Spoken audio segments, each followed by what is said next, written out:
Magandang araw po. Dito po ako ngayon sa DAP or Department of Foreign Affairs sa Parañaque City. Sa araw pong ito ay didiscuss ko po yung mga paraan kung paano kayo makakapunta sa lugar na ito. Yung mga sakayan o anyways para makarating kayo sa lugar na to.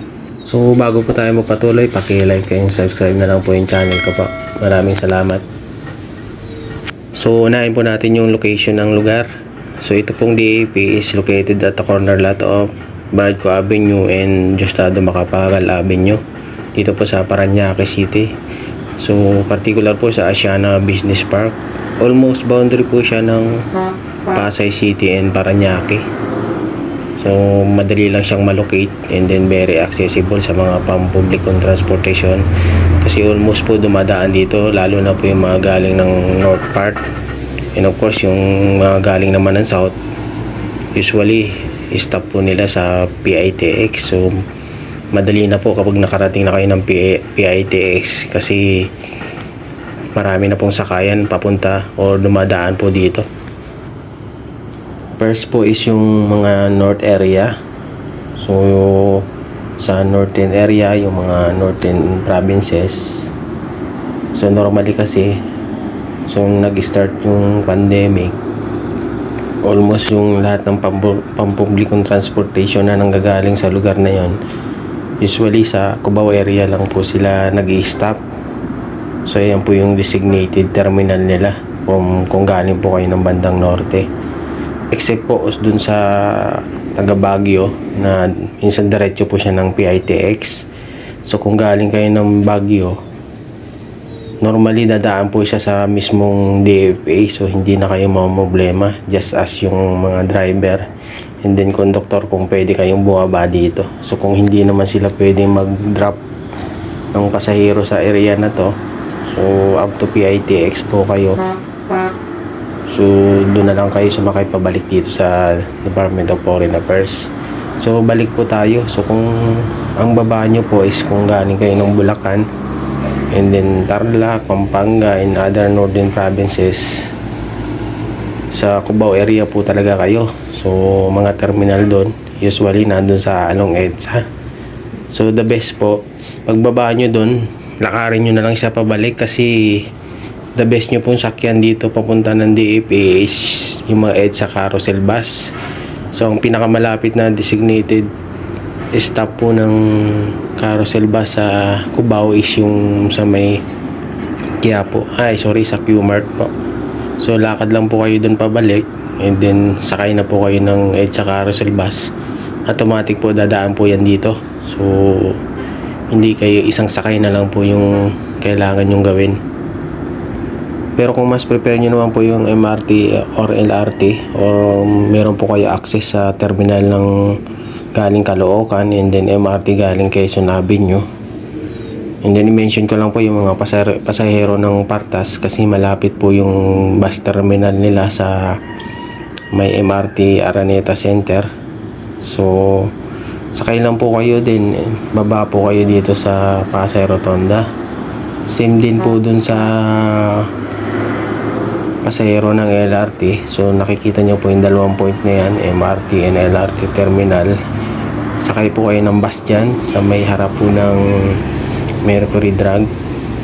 So nag-i-stop po sila dyan and then yung mga bus na yan iikot po. Ayan, makikita nyo diretso siya ng MOA, iikot lang siya and then diretso na po siya ng PITX. So dadaanan nyo na po yung Department of Foreign Affairs. And then kung residente po kayo ng Rizal, Quezon City, Manila area and then yung mga nearby town dyan, so easily accessible po yung LRT and MRT. So mabilis na lang po kayo makapunta dito. And then kung mas prepare naman yung po yung mga bus, so EDSA carousel, and then kung Caloocan, Malabon, Nabotas or Valenzuela or other north area, mas prepare nyo po yung bus na bumabaybay sa Rizal Avenue hanggang Top Avenue. Meron din po dyan. So normally galing po sila ng Quezon Avenue, so diretso po sila ng PITX. So dadaan po mismo sila dito sa Department of Foreign Affairs. So choice nyo po kung MRT o LRT, and then kung mga bus, easily accessible po talaga kung galing kayo ng norte. So next po is kung makikita nyo sa mapa, so yung pinakadulo po nito, ito po yung pinakadulong terminal ng LRT. So kung ayaw nyo na talagang mag-bus, so kung galing kayo ng Norte and then LRT kayo sumakay, pwede na kayong bumaba sa Baclaran Terminal. And then from there po, pwede nyo na pong lakarin, baybayin nyo lang po yung mapa na yan. Tawid lang po kayo ng overpass along Rojas Boulevard, and then diretso na po kayo ng DFA. And then yung mga manggagaling naman po ng Alabang, Las Piñas, Parañaque na nag-jeep usually hanggang Baclaran lang po yung baba nyo. So tawid lang po kayo ng overpass sa may malapit sa simbahan, and then makikita nyo na po yung Bradco Avenue. So baybayin nyo lang po hanggang makarating kayo ng Justado Macapagal, and then ayun na po, ando na po yung DFA. So hindi naman po siya ganun kalayo, almost I think more or less than 500 meters. So kung mas maaga kayo, hindi naman kayo nagmamadali, so mas okay po yun, lakarin nyo na lang po kaysa sumakay kayo kasi ikot-ikot pa po kayo. And then sunod na po natin yung manggagaling naman ng Ninoy Aquino International Airport. So normally yung mga nagmumula dito yung mga galing sa mga probinsya. So pagbabaan nyo po kasi dito sa Ninoy Aquino International Airport, alam ko kasi may shuttle dito hanggang PITX, so and then hanggang Pasay Rotonda. So from choice nyo po is sa Pasay Rotonda yung bagsak nyo, from there sakayin din po kayo ng EDSA carousel bus hanggang makarating kayo ng DFA. And then kung PITX naman kayo bababa ng shuttle bus, PITX to DFA, so carousel bus din po yung sasakyan nyo. So ngayon kung wala naman po kayong matagpo ang available na shuttle bus, so kung familiar po kayo dun sa terminal ng NAIA, meron pong walkway dun patawid sa may barangay, I think barangay 83 yun. So dun po may mga modern jeepney, and then jeepney na papuntang Baclaran. So kung nakarating na po kayo ng Baclaran, mabilis na lang po yun kasi may choice po kayo. Pwede po kayo sumakay dun sa may harap ng Heritage, so sa may dating sa may Toyota branch. So may mga sakayan na po ng carousel bus dun. And then kung sinisipag naman kayo maglakad, sundan nyo lang po yung nabanggit ko kanina na tumawid kayo dun sa Rojas Boulevard, and then punta kayo ng Bradco Avenue, and then yun na po, medyo malapit na po siya. And then yung last po is yung mga galing south area. So kung galing naman po kayo sa mga probinsya na yan, normally sa PITX po yung terminal o yung stop po ng mga bus na sinakyan nyo. Particular po yung sa Bicol, and then Quezon Province, and then